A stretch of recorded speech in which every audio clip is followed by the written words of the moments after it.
तृणमूल का दुष्कृति जो है वो आके मेरे चाची का दोनों पैर तोड़ दिया। भारतीय जनता पार्टी का सदस्य पद किया था सबका, इसीलिए मुझे झूठा केस में 28 दिन जेल में डाल दिया था। वो बगल के गांव में बीजेपी का झंडा लगाया था तो एक आदमी खून हो गया।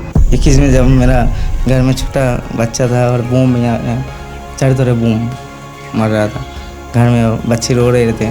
क्या बोलना है आपको? सब 26 में क्या मतलब कैसे इलेक्शन होना चाहिए? परिवर्तन होना चाहिए।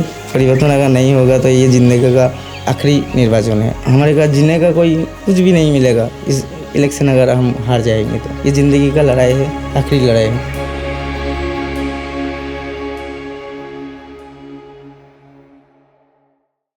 नमस्कार साथियों, हम बीरभूम जिले के नानूर विधानसभा में हैं। वो विधानसभा मतलब ये विधानसभा बोला जाता है कि सबसे टेररिस्ट वाली मतलब बेकार और सबसे रिस्की विधानसभा बोल सकते हैं तो ये नानूर विधानसभा है। यहाँ के विधायक जो थे और है अभी आलम शेख नाम है, जो सैंड माफिया है ना, बालू माफिया है, वो बालू माफिया बोलते हैं यहाँ पे। विधायक नहीं है तो उन्होंने एक निवेदन एक बात बोली थी यहाँ पे कि हम मुसलमान सारे एक हो जाए तो हम 4 मिनी पाकिस्तान बना सकते हैं। और उसी विधानसभा उसी गांव के इर्द गिर्द में ये भाई रहते हैं और उनके घर में हम आए हैं उनसे बातचीत करने के लिए।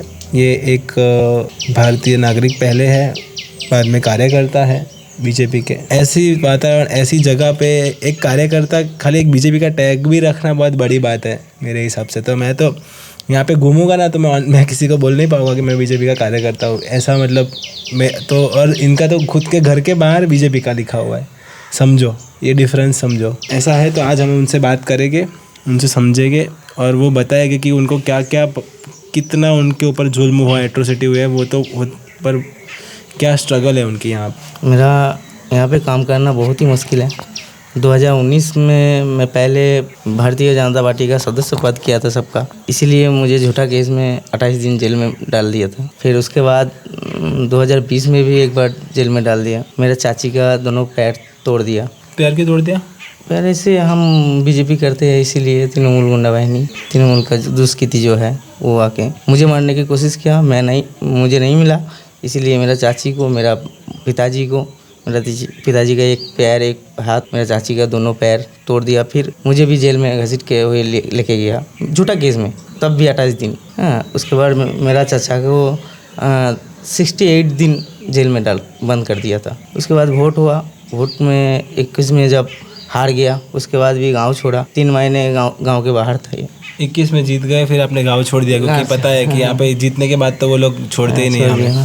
फिर वहाँ से जब घर आया 25,000 रुपये जुर्माना दिया आपको घर आने में। ऐसे हर कार्यकर्ताओं की कहानी है। इलेक्शन के बाद उनको घर आना होता है ना तो सबकी कहानी है। दुकान बंद हो जाती है, दुकान लूट लेते हैं, घर लूट लेते हैं, घर तोड़ देते हैं, धान लूट लेते हैं, जमीन हड़प लेते हैं। पैसा तो देना ही पड़ता है, घर खुद के घर में आने का पैसा देना पड़ता है। आप ये लूप देखना, हर जगह पे ऐसा है। जितने भी इंटरव्यू मैंने किए हैं ना, बात करी है ना, उन लोगों ने सबने बोला है कि हमको पैसा देना पड़ा। फिर पैसा देके फिर घर में आया। फिर अभी बीजेपी कर रहे हैं, अभी भी थोड़ा हुमकी आते हैं। क्या कर रहा है फिर से। कुछ दिन पहले मेरा घर में सादा धोती भेज दिया था कि मेरा बीवी को विधवा बनाने के लिए ऐसे हुमकी दिया था। कुछ दिन पहले वीडियो आया था, देखा था। ठीक है, फिर थाना में जिरी फिरी किया तो अभी थोड़ा सा ठीक है। कब क्या होगा पता नहीं, यहाँ का माहौल जैसा है। अभी कुछ हो जाए, अभी कब क्या हो जाएगा कुछ पता नहीं। हम जब बाहर जाते हैं घर के सदस्य डरते हैं कि कब घर आएगा या नहीं आएगा। यहाँ का माहौल ही कुछ ऐसा है। आपके घर पे ऐसे सब बेच देते हैं ये सब? हाँ, इतनी धमकी। हाँ, मेंटली तो आदमी फ्रेश नहीं रह पाता। किसी को ईंट देना पड़ा 5,000, बोला है 5,000 ईंट लाएगा। किसी को बोला रॉड लाएगा, हाँ लोहे का। ऐसे पैसा लिया, हर किसी से पैसा लिया। किसी के पास हारने के बाद ऐसे ही जो लोग बीजेपी सबको लिया, सबके पास जुर्माना। हाँ, जुर्माना। बीजेपी को जो बीजेपी को वोट दिया है, जो वो जान पाया, उसके पास भी लिया। ठीक है, यहाँ का बीजेपी करना बहुत मुश्किल है। यहाँ पे बीजेपी का झंडा अभी टांगने जाओगे तो कुछ ना कुछ होगा ही होगा। वो बगल के गांव में बीजेपी का झंडा लगाया तो एक आदमी खून हो गया, तरुप गड़ाए खून हो गया। ये बाजू में गांव, यहाँ का माहौल ऐसा ही है। तो भी आप खुश रह पा रहे हो? रहना पड़ेगा कुछ तो, गांव छोड़ के कहाँ जाएंगे, घर चल। ज़िंदगी से लड़ाई जारी है अभी। कितनी शक्ति है यार, कितनी ताकत, मतलब भगवान पता नहीं अभी ये कैसे आप सहन कर पा रहे हो, पर यह बहुत ज़बरदस्त चीज़ है। और ये भारतीय जनता पार्टी का ये सेवक है, हम सब तो कुछ नहीं है इनके सामने।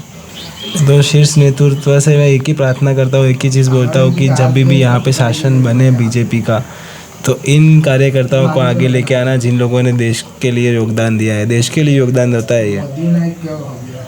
और यहाँ पे कैसा है, मतलब आसपास में सब आसपास में वही है कि एक ही जैसे है। हाँ, ये पूरा नानूर ही ऐसा है। ये लोअर नानूर ज़्यादा खतरनाक है, उधर थोड़ा सा ठीक है, इधर ज़्यादा। तो मम्मी पापा सब लोगों को यहाँ पे कैसे, मतलब बहुत वो ऐसे ही करके रहना पड़ता है। हाँ, आपका कामकाज क्या है, क्या काम करते हो? ये व्यवसाय करते हैं। गांव-गांव में जाके पहले व्यवसाय करते थे। क्या बात है? ये बाइक में इमिटेशन की ज्वेलरी सेल करते हैं। ऐसे ज्वेलरी सेल करते थे। फिर अब पार्टी के चाप में अब थोड़ा कम निकालते हैं। हाँ, निकलना ही मुश्किल हो जाता है। और यहाँ चारों तरफ बाली माफिया है, चारों तरफ। अरे अरे, हाँ, क्या बोलना है आपको? सब 26 में क्या हो, मतलब कैसे इलेक्शन होना चाहिए? परिवर्तन होना चाहिए। परिवर्तन अगर नहीं होगा तो ये ज़िंदगी का आखिरी निर्वाचन है। तो हमारे का जीने का कोई कुछ भी नहीं मिलेगा इस इलेक्शन अगर हम हार जाएंगे तो। ये ज़िंदगी का लड़ाई है, आखिरी लड़ाई है। यही बोलना चाहेंगे और क्या बोलेंगे।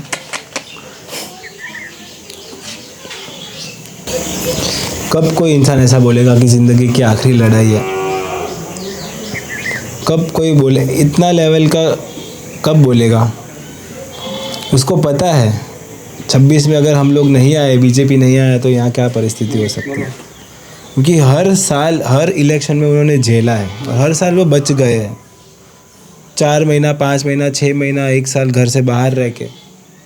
और अभी तो जो तरीके से वो लोगों का डोमिनेंस है, लग नहीं रहा कि ये लोग उनको छोड़ेंगे।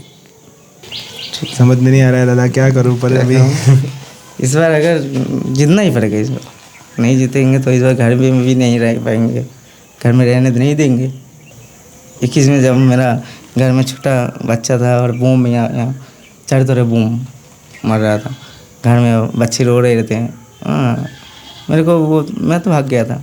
फिर उसके बाद इन लोगों को लेके गया, फिर 3 महीने बाहर था।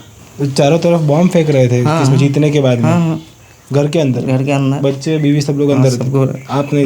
इधर अब सिर्फ मैं नहीं था, मैं भाग गया था आपको मारने के लिए? हाँ, बहुत कुछ झेला है हम लोगों ने।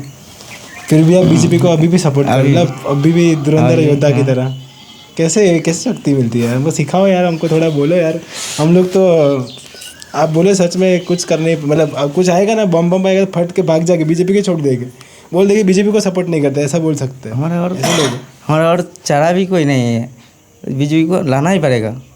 ज़िंदगी जीने के लिए बीजेपी को आना ही पड़ेगा, नहीं तो बहुत मुश्किल हो जाएगा। हमारा प्रयास है सर, हमारा, हम लोग भी एक छोटा सा प्रयास, ऐसा एक प्रोजेक्ट लेके घूम रहे हैं। हमारा एक छोटा सा प्रयास है कि हम आप जैसे लोगों की बात देश के सामने रखने का प्रयास कर रहे हैं, उनको उनके तक पहुंचाने का प्रयास कर रहे हैं। यहाँ की परिस्थिति का जो, यहाँ के जो हालात है वो उनके तक पहुंचाने का प्रयास कर रहे हैं। हमारा मैसेज शीर्ष नेतृत्व के पास में पहुंचने का प्रयास कर रहे हैं, बीजेपी को पहुंचवाने का। नरेंद्र मोदी जी को हम लोग ट्राई कर रहे हैं कि वो ये जो सिचुएशन है उनको पता है कि नहीं पता ही होगा, पर तो भी हम लोग अभी की ग्राउंड रियलिटी जो है वो उनको भेजने का ट्राई कर रहे हैं। और हमारी तरीके से एज अ कार्यकर्ता जो भी योगदान कर सके वो कर रहे हैं, वही है। पर आपके जितना तो हम लोग योगदान नहीं कर पाएंगे। बस आपको हिम्मत दे, ऐसे लड़ते आइएगा, पर अपना ध्यान भी रखिएगा, है ना। इसी बात के साथ हम दोनों समाप्त करते हैं हमारी बात। भारत माता की जय जय। जय जय श्री राम। जय जय श्री राम।